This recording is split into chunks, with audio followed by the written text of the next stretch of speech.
కావాలన్నా అవుతా కావాలా కావాలంటే నేను మిమ్మల్ని కోరేది ఒకటే, దయచేసి పెద్ద పెద్ద నాయకులు పోయిండొచ్చు కాక, కానీ ఇవాళ ఒక్కొక్కరుగా మన నాయకులు శక్తివంతంగా పనిచేస్తా ఉన్నారు. ఇగో ఇక్కడ హనుమంత నాయుడు గారు బ్రహ్మాండంగా పనిచేస్తా ఉన్నాడు, ఇవాళ కేశవన్న పనిచేస్తున్నాడు, తమ్ముడు విజయ్ పనిచేస్తున్నాడు, అట్లాగే మనోళ్ళందరూ కూడా కూడగట్టుకొని శక్తి కూడగట్టుకొని ఇప్పుడు వెంకటేశ్వర రెడ్డి గారు జాయిన్ అయినారు. ఇంకా చాలా మంది నాయకులు, మా అంజన్ గౌడ్ ఇక్కడే ఉన్నాడు, ఇంకా చాలా మంది నాయకులు కష్టపడి పనిచేస్తా ఉన్నారు. తప్పకుండా బలవంతమైన సర్పం కూడా చలి చీమల చేత చిక్కి సచ్చినట్టు ఇవాళ బలవంతుడుగా కనిపించే ఎమ్మెల్యే గాని కాంగ్రెస్ పార్టీ గాని మీ దెబ్బకు మీ ఉత్సాహానికి తప్పకుండా దిగిరాక తప్పని పరిస్థితి వస్తది. ఇవాళ గద్వాలలో అడుగుపెట్టిన నాటి నుంచి ఇక్కడ దాకా, అడుగుపెట్టిన కాడి నుంచి ఇక్కడ దాకా చూస్తే తప్పకుండా ఉప ఎన్నిక రావడం ఖాయం. అందులో మళ్ళొక్కసారి 50,000 ఓట్ల మెజారిటీతో తప్పకుండా మళ్ళీ గులాబీ జెండా ఎగరడం ఖాయం అనిపిస్తా ఉన్నది. ఒక్క మాట దయచేసి మీరు ఆలోచించాలని చెప్పి కూడా నేను కోరుతా ఉన్నా. 22 నెలలు అయిపోయింది, ఇంకొక నెల 15 రోజులు అయిపోతే 2 ఏళ్లు నిండిపోతుంది. ఏం చేసింది కాంగ్రెస్ ప్రభుత్వం? ఎవరికి సాయం చేసింది? ఇక్కడికి వస్తుంటే ఎమ్మెల్యే ఆలంపూర్ తమ్ముడు విజయుడు చెప్తా ఉన్నాడు, అన్నా మళ్ళీ లో వోల్టేజ్ సమస్య వచ్చింది, మళ్ళా మోటార్లు కాలుతా ఉన్నాయి, మళ్ళా రైతులు గోసపడతా ఉన్నారు, బాధపడతా ఉన్నారన్నా అని చెప్తా ఉన్నాడు. అట్లాగే సీడ్ కంపెనీల విషయంలో చెప్తా ఉన్నారు, సీడ్ కంపెనీలు ఇదివరకు ఇచ్చినట్టు ఇవ్వట్లేదు, బాగా ఇబ్బంది పెడుతున్నాయి, వాళ్ళ కాడ కూడా ఇబ్బందికరమైన పరిస్థితులు ఉన్నాయని చెప్పి ఆ సీడ్ కంపెనీ రైతులు చెప్తా ఉన్నారు. తమ్ముడు మొన్న కొంత పోరాటం కూడా చేసినాడు సీడ్ కంపెనీల మీద. ఒక్కటంటే ఒక్కటి సంక్షేమ పథకం గాని, ఒక్కటంటే ఒక్కటి అభివృద్ధి పథకం గాని ఇవాళ దొరికే పరిస్థితి లేదు. ఏమన్నంటే ముఖ్యమంత్రి ఒక్కటే నేర్చుకున్నాడు, పచ్చి అబద్దాలు చెప్పడం, ఆ అబద్దాల మీదనే 2 ఏళ్లు టైం పాస్ చేయడం. మీరు గమనించండి, కరోనా వచ్చింది కేసీఆర్ గారు ముఖ్యమంత్రిగా ఉన్నప్పుడు. కరోనా వస్తే మనం ఎవరం కూడా అనుకోవాల జీవితంలో ఇట్లాంటి ఒక రోజు వస్తుందని. మూతికి బట్టగట్టుకొని ఎవరింట్లో వాళ్ళే గొల్లెం పెట్టుకుని ఇంట్లో కూర్చున్నాం. ₹1 లావాదేవీలు లేవు, వ్యాపారాలు జరగలేదు.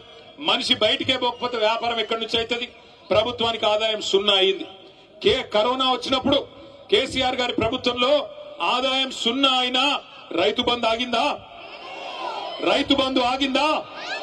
కళ్యాణ లక్ష్మి ఆగిందా? పెద్ద మనుషులకు పెన్షన్ లాగినాయా?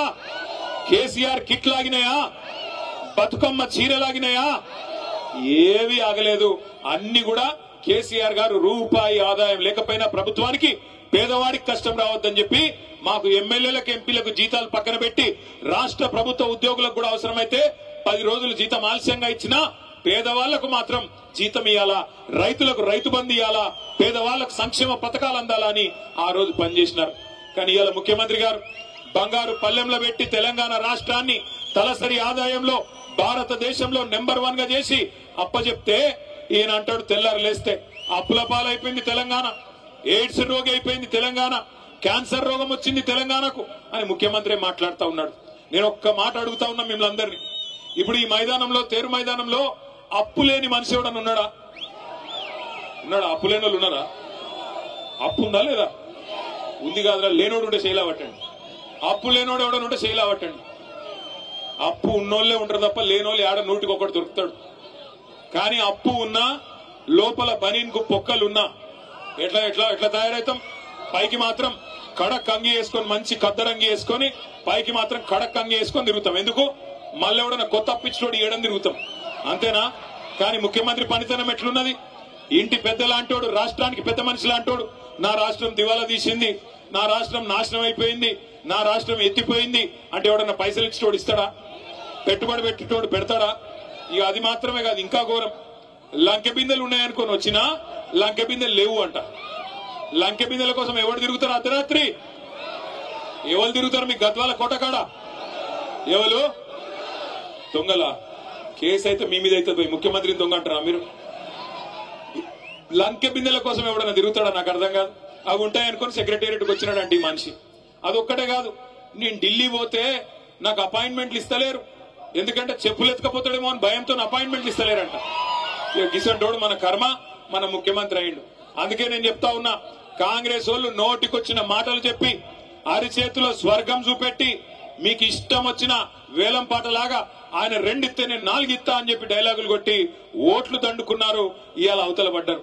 మరి మీ ఎమ్మెల్యేకి ఏం నచ్చిందో పోయి వాళ్ళతో పాటు దొంగల ముఠాలో చేరిపోయినాడు.